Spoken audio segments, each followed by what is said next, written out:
Hey, everybody, it's Mike from the Mike Wagner Show, powered by Sonic Web Studios. Visit online at sonicwebstudios.com for all your needs. Looking at a professional website without breaking your budget, Sonic Web Studios is the answer. Sonic Web Studios offers fast, affordable custom web designs that blow the competition away. Call today, 1-800-303-3960. That's 1-800-303-3960. Or email to support@sonicwebstudios.com. Mention the Mike Wagner Show, get 20% off your first project. Sonic Web Studios, take your image to the next level.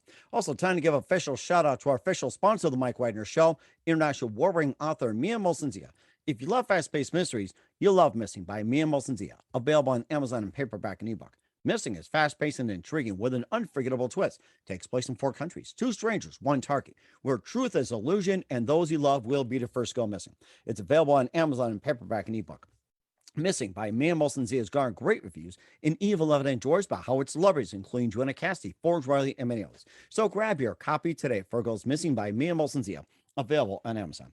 Also, check out the Mike Wagner Show at themikewagnershow.com on over 40 podcast platforms, heard in over 100 countries, including Facebook, SoundCloud, Spreaker, Spotify, and iHeartRadio. Also, Anchor FM, iTunes, Google Play, Amazon, Audible, Apple Music.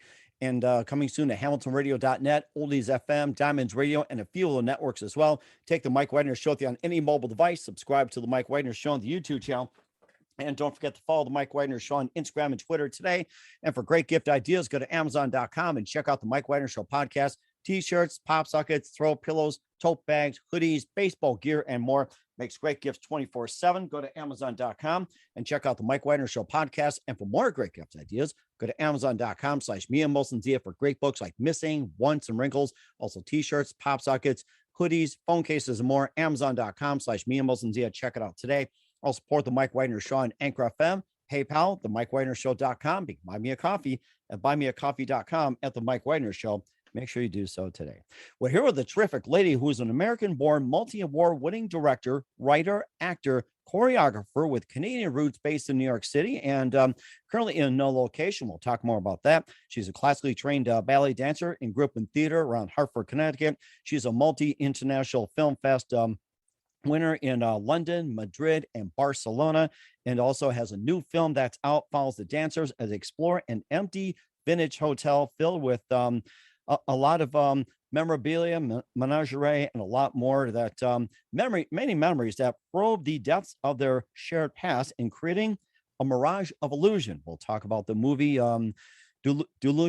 Delusionne, which is the 25th anniversary part of the Dancing with Film Fest coming this Friday at 5 p.m. at the TCL Chinese Theater in Los Angeles. And speaking of Los Angeles, live from the Plus Studios in beautiful downtown LA, the very multi-talented American-born, a multi-award-winning director, writer, actor, actress, and choreographer, ladies and gentlemen, the multi-talented Breton Tyner. Breton, good morning, good afternoon, good evening. Thanks for joining us today.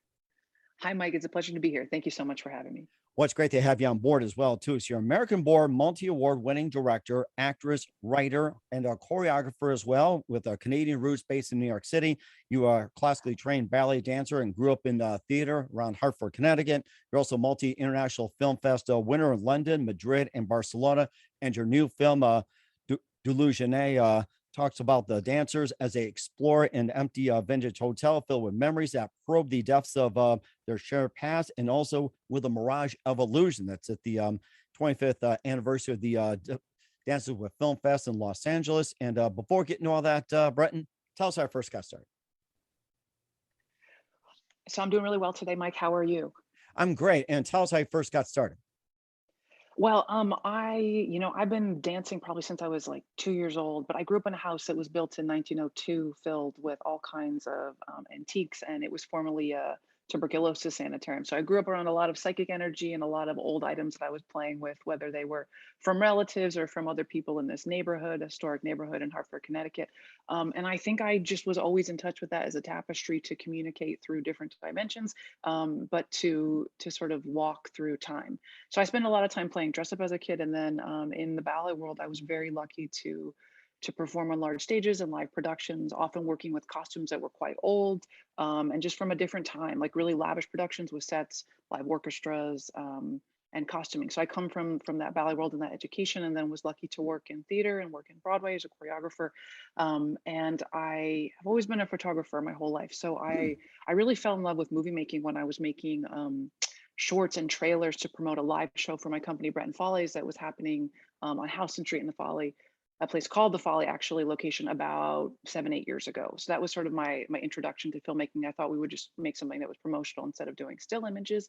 And I didn't think much about it. We had a couple trailers that were used for promotion, and then a couple years later, somebody approached my company and asked me to do a photo shoot. And I said, hey, I want to make a video instead. And so that was sort of like the jump. And that first project, Agosia, was picked up by Fred Sweet, who's the founder and producer of La Jolla International Fashion Film Festival. So again, that connection of costume, of narrative, of choreography into fashion and to filmmaking. So that's a little bit about the origins in the beginning. That's very interesting. What was it, one precise moment that simply influenced you into what you're doing for the rest of your career? Gosh, In other words, light bulb moment. If I'm not fully engaged creatively, I know that for me, I need to look further. I need to advance my skill set. I need to think about or just go instinctively to that thing that's going to satisfy me fully. And I think there's a couple moments for me, particular when I was auditioning as a dancer, and I didn't like the choreography, I didn't like the costumes, I didn't like the music, I didn't like the music we were working with. I was very picky. I was too opinionated to be an ensemble person. And I think there were moments as a choreographer where, again, I was too opinionated about costume, about lighting, about dialogue, about tone and pacing. And in those moments, you realize that if you're going to be a good team member, you might have to place yourself in a different role.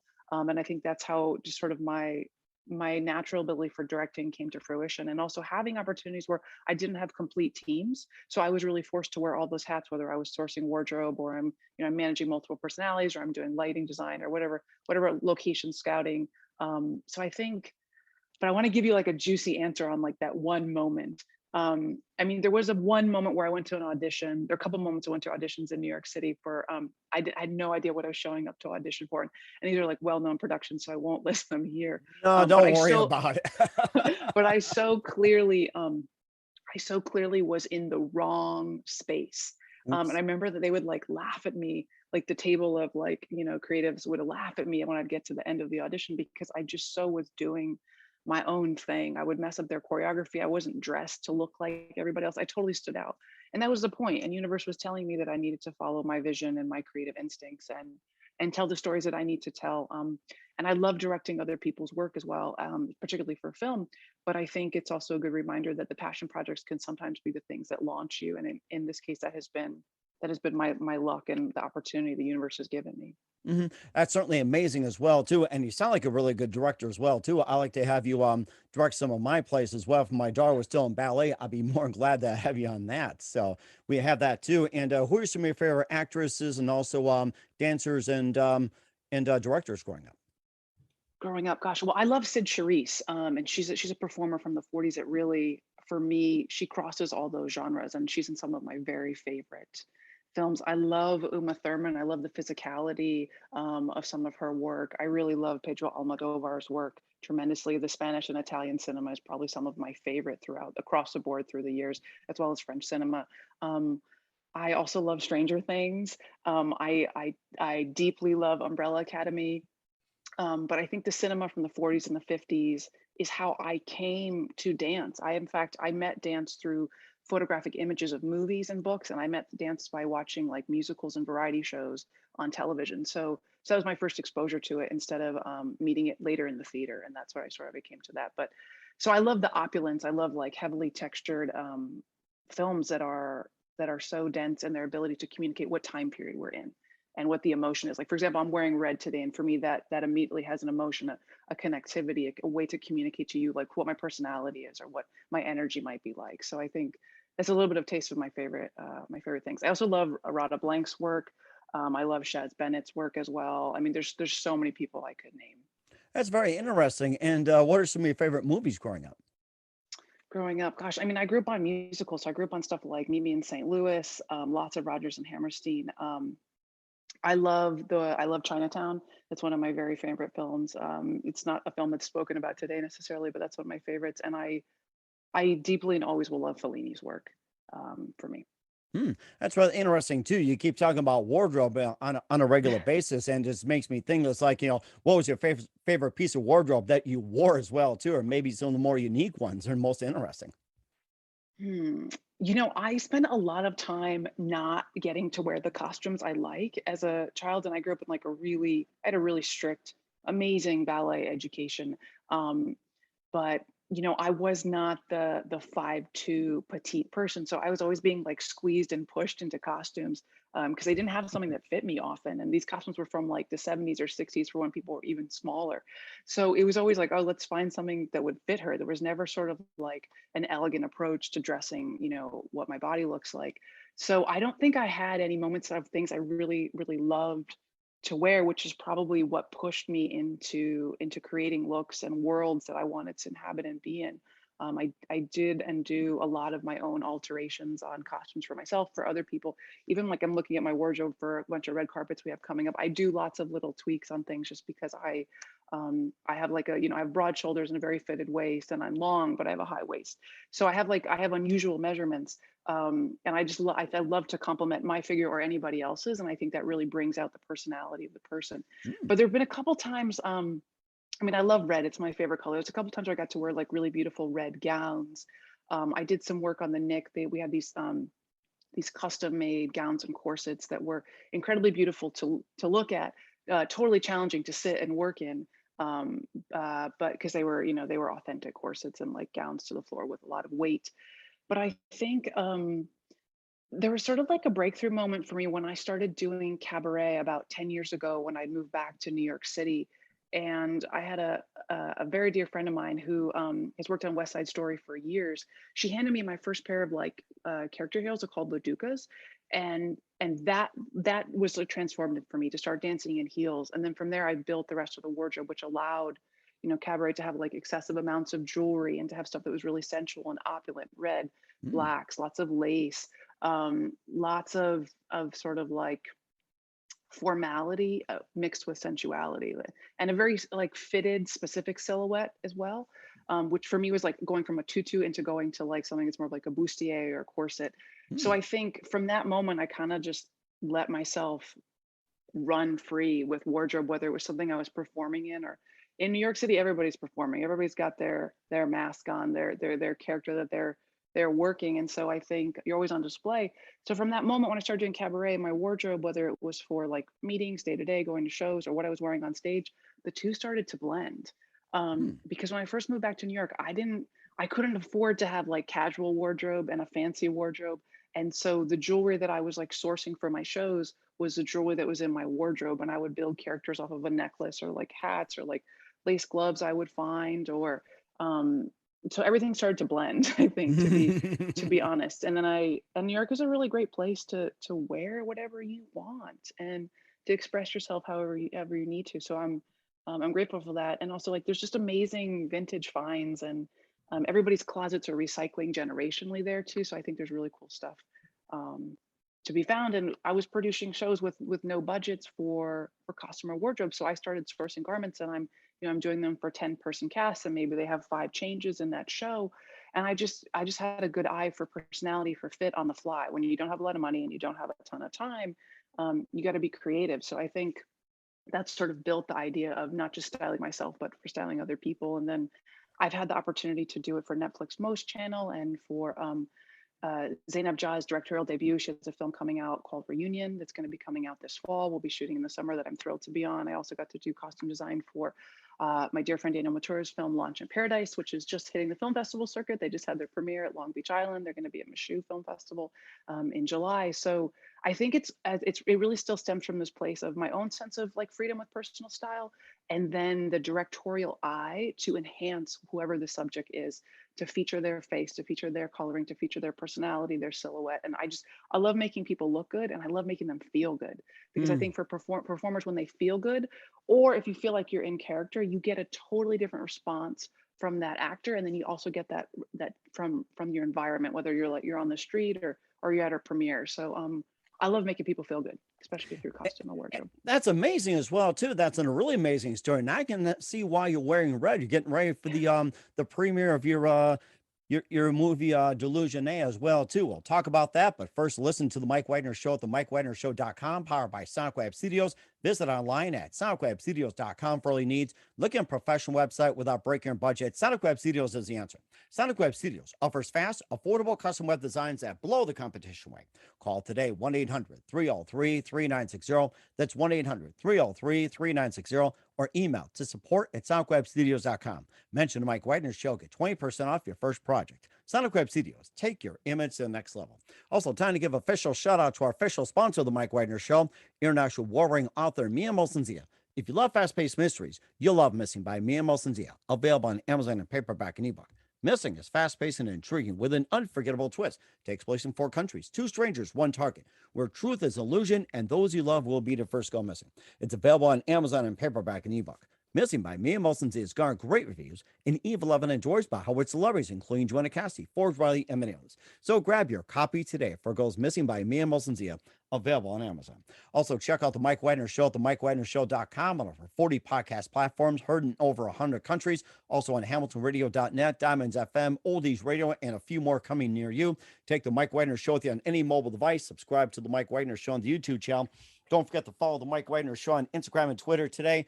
And for great gift ideas, go to Amazon.com and check out the Mike Wagner Show podcast.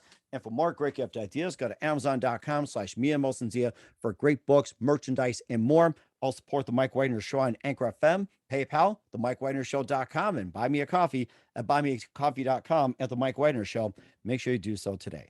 We're here with American-born, multi-award-winning director, writer, actress, and choreographer Breton Tyner here on the Mike Wagner Show. And before we talk about your upcoming your film Delusionne over at the 25th annual Dances with Films Fest at the Chinese Theater TCL, that's on this Friday at 5 p.m. You also been in other features like Billions, also Divorced, the Nick, and also Studio City, and Manhattan Love Story, Gossip Girl, and more. Manifest, and tell us about some of the appearances and what was it like? You know, I'm really grateful to have been on. We were shooting Manifest and Gossip Girl early this, I would say, like February into the spring, and just coming out of the past couple years, I was grateful to be on set. I think everybody was, and it was thrilling to be back, sort of in a role as like a detective in a cop drama, because I'd literally walked off set, on March, I guess 15th, 2020, playing those roles, and I've been lucky to be back on set probably by December 2020. But I wore all kinds of hats in pandemic, all different kinds of things that I did on set. So just to be back on set as an actor for me is like such a sweet spot. I've been a performer my whole life. I've been probably performing since I was like, I don't know, 3 or 5 years old, and I was lucky to grow up performing in like huge opera houses, and I had access to that part of myself and to share that with a large audience at a time. So getting to perform for me is like, it's like I don't know, it's like a holiday for me. It's like vacation, which might sound crazy, but I get to just take a break from all the other hats I wear, and I can just channel what that character is, and I literally get to play and be in conversation with other actors. And as a director, I'm used to wearing a lot of other hats and having sort of like a bird's eye view while being like microscopic about details, about managing people on schedules and like making sure things match in terms of continuity. So it's fun to be in the middle of the organism as an actor, and to appreciate all the teams as they rotate around and work together. And I think part of that too was just the incredible spirit of New York City and the speed with which we were able to, speed is such a, I don't know, relative term, I guess, but what appeared to be like speed to really getting back to working on sets and having like full sets of people there. And I just, I I say this in interviews, and I don't know what people will think of it, but I get to take a break from being myself when I act, and it is like the greatest luxury for me. It's far easier for me to be a role than to be myself. And I think part of that is growing up in ballet world, where as a performer, I wasn't speaking, I wasn't in a highly verbal space or arena. And so it took years for me to be comfortable to like speak as myself, and that came through like teaching and then directing, and now I'm like quite comfortable doing it. But there were times where like I was in ballet school, and I would often do impersonations of like my very famous, very non-American ballet teachers. So they're total characters like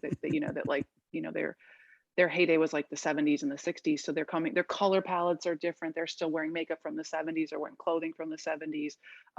Most of them are English is not their first language, and they come from a different culture. And so that was right for me to do like impersonations. But I also grew up watching like In Living Color and Jim Carrey.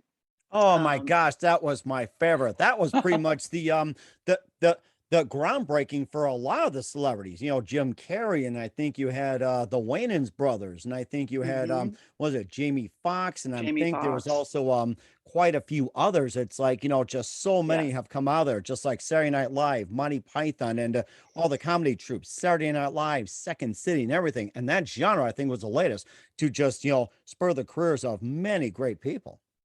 Yeah, I mean, there's just so much talent that came through those shows, and I just think that I grew up watching that, and that just like there's a fast pace, there's an exaggeration, almost a cartoonish quality, a theatrical quality. There's a lot of like Canadian comedians that came through those shows as well, and so I grew up with that like exaggerated visual of a performative, expression, whether it's in a character or just like a media personality. So I think that's definitely influenced for me. And I'm often asked to either play a sort of like straight laced cops that are toned down, but um, I can't quite speak about it right now. But there are some more comedic roles and opportunities that are coming that I'm really excited about because they just suit my personality and my desire to like to really share positivity with people and to entertain them, and I to do something that's a little bit outrageous and atrocious, which is the same thing as me like doing impersonations of my ballet teachers like behind their backs for other students like in class, trying to get a laugh and trying to break this very very serious sort of esoteric environment that it sometimes can be like totally destructive. It just needs a little bit of a slap and um and some joy in it. So I think, yeah, I love to transfer the energy in a room, however, to a positive space or a space that allows people to think about that there's more that's possible for them as individuals, and there's more that's possible for us as a collective consciousness to move forward in a positive way. And I think laughter is an immediate way for us all to connect, like regardless of like age, gender, language, location. Um, Laughter. I mean, there's different tones to humor based on culture, but I think humor and a smile can go a long way. It certainly does too. And what was your favorite role in a particular show or any show? What was your favorite role? Oh gosh, I'm gonna give you like a terrible answer and say I don't have one yet. I'm open. I'm open to many more coming. I did get to have this really fun moment.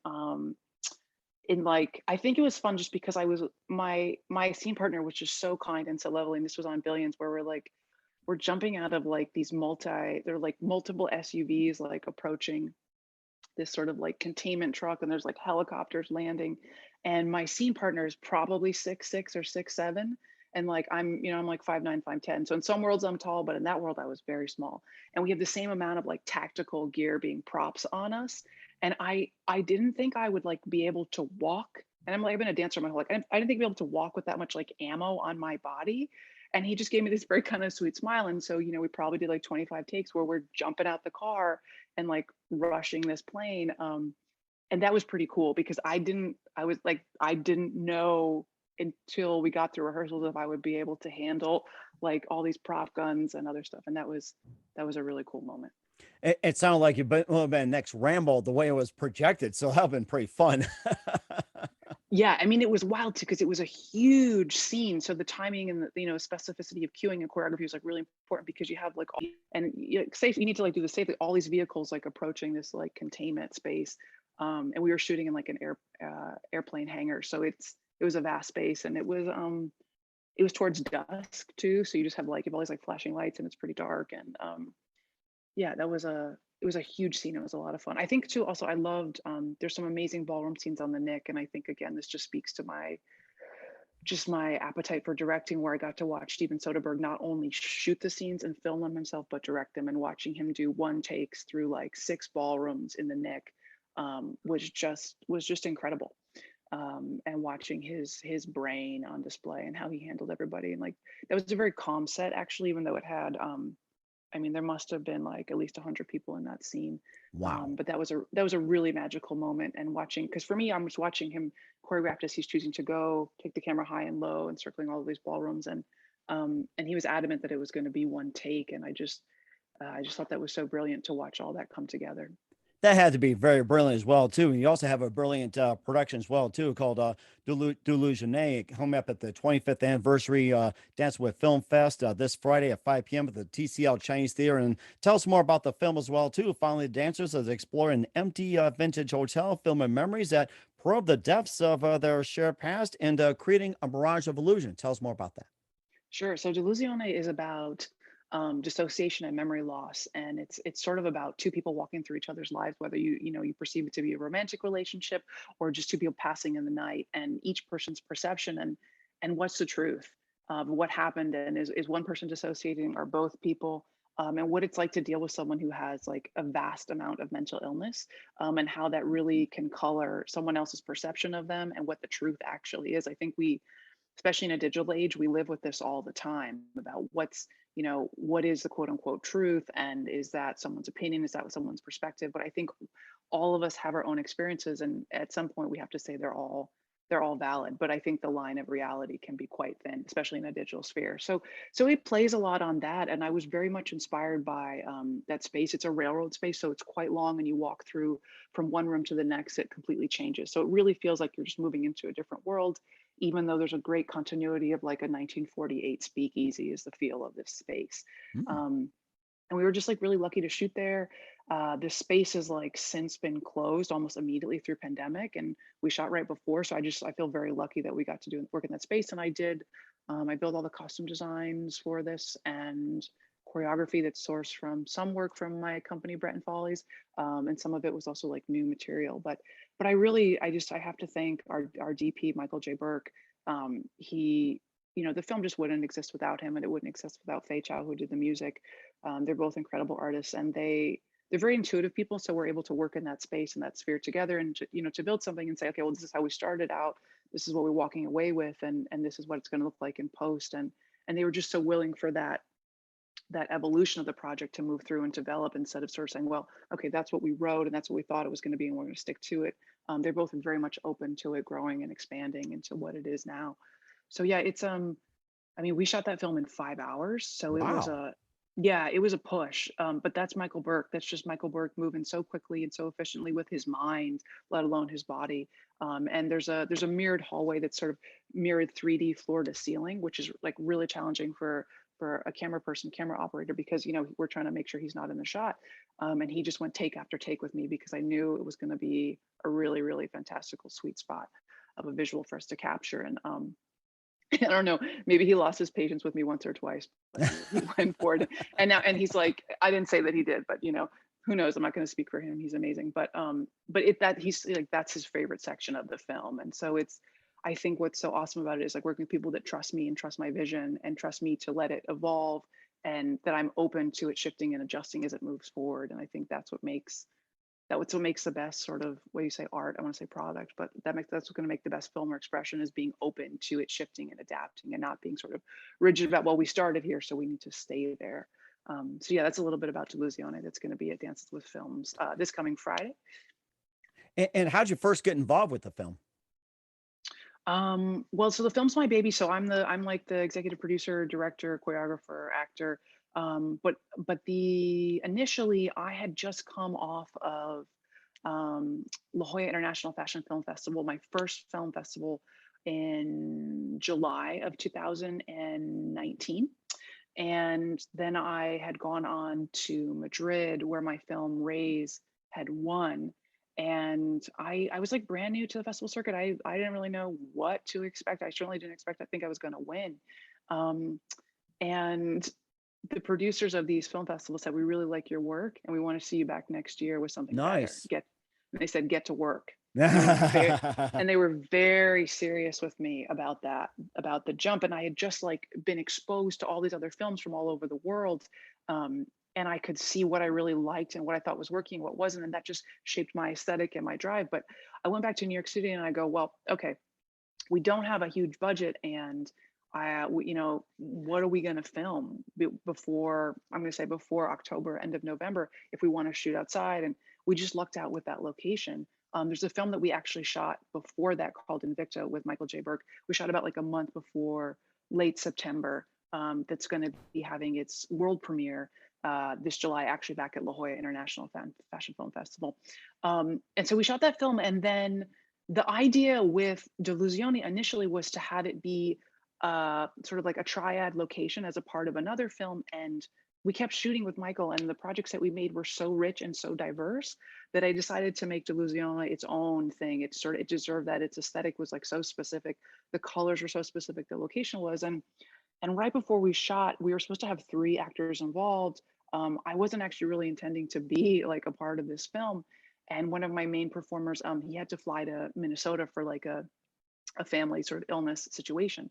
And I think he like might've called me that morning and was just like, I'm so sorry, it's 7 a.m. on a plane. I love you. We'll figure it out. Bye. And I was like, like blessings, take care of yourself and your family. So we went in sort of like under the gun already with like 2 performers, 1 performer down. And that really shaped it away from this triad idea and into its own thing that lived in that space. And we shot it pretty quickly. There aren't any, you won't see any other characters. There's no sort of like, there's no real-time stuff. So it gives this really like creepy suspended suspension of time feeling in there. And like, you can't, there's some windows with light coming in, but there's not a lot of natural light. So we really played on that and just kind of let the space, it's an old space on the Upper West Side in Manhattan, let it speak for itself. And I can only imagine all the energies that have been there. So yeah. That certainly is amazing too. What's coming out for Breton Tyler? We'll find out just 1 minute. You listen to the Mike Wagner Show at the MikeWagnerShow.com, powered by Sonic Web Studios. Visit online at sonicwebstudios.com for all your needs. Also brought to you by official sponsor of the Mike Wagner Show, international warring author Mia Molson-Zia Missing, available on Amazon and paperback and ebook. We'll be back with the amazing American-born, multi-award-winning director, writer, actress, and choreographer Breton Tyner with Delusione after this timeout. We're back with Breton Tyner, the award-winning American-born, multi-award-winning director, writer, actress, choreographer of Delusione on the Mike Wagner Show. And it's great to know about your film. It's coming up at the Chinese Theater, TCL, on the Friday the 17th as well, 25th anniversary. And what else can we expect in 2022 and beyond? Thanks so much, Mike. So I'm thrilled to be in pre-production right now on my pilot, I Dream of Hazel, which is a pilot to series. It's about a person who people think is mentally ill, but is really psychic. And it plays on the themes of dissociation and memory loss. And this person ultimately becomes a detective of time as they solve crimes running back and forth through many dimensions.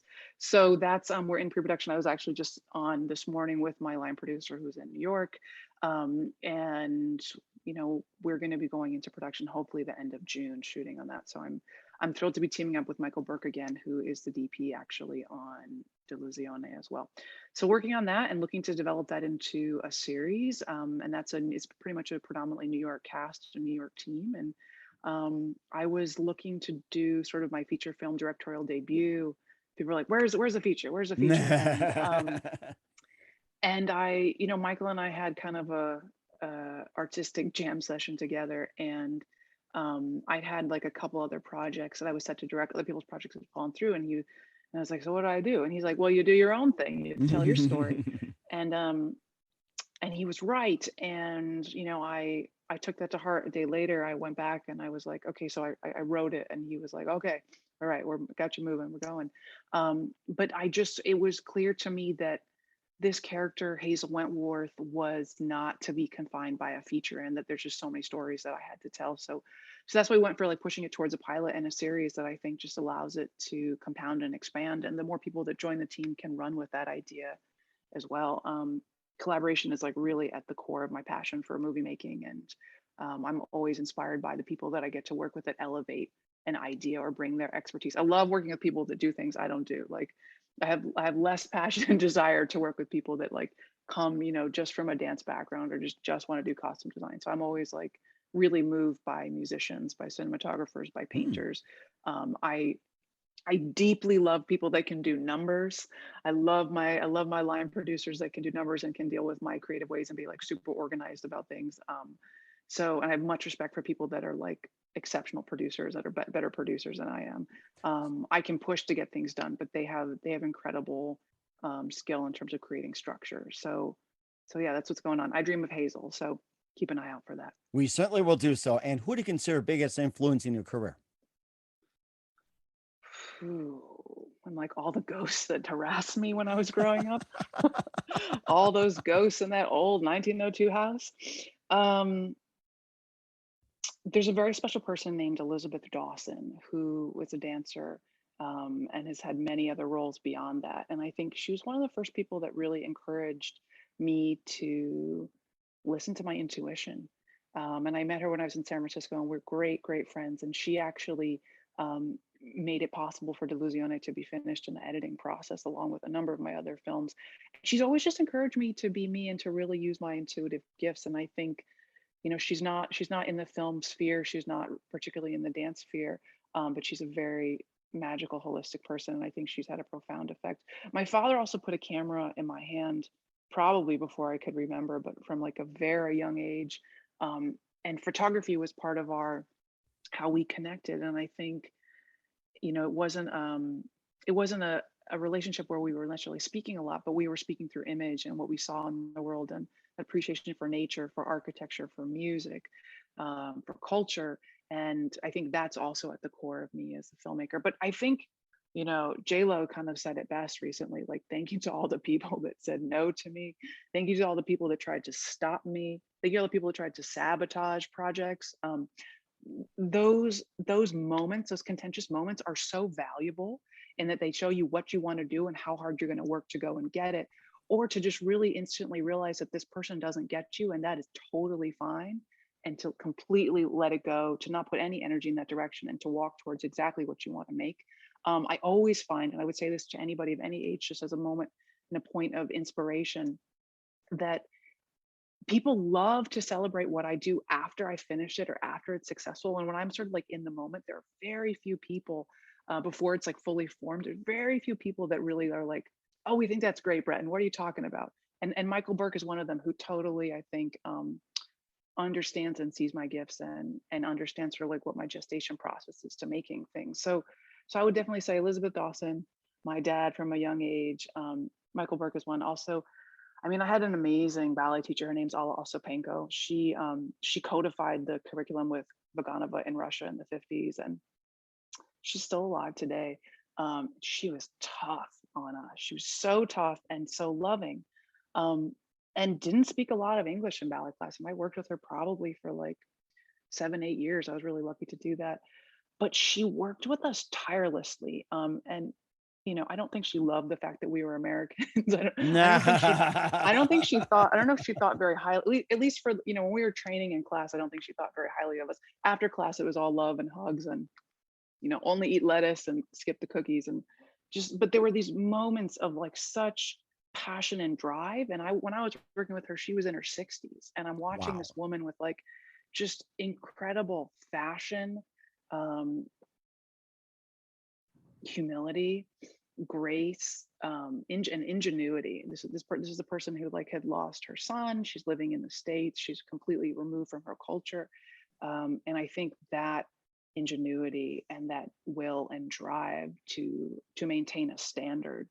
There's nothing like that when it's instilled in you in ballet school. So that's sort of like a little bit of a run of the mill of things, but I think it's just important to make what you want to make, and to just keep pushing forward on that, and to not be too deterred by other people's Mhm. inability to grasp it.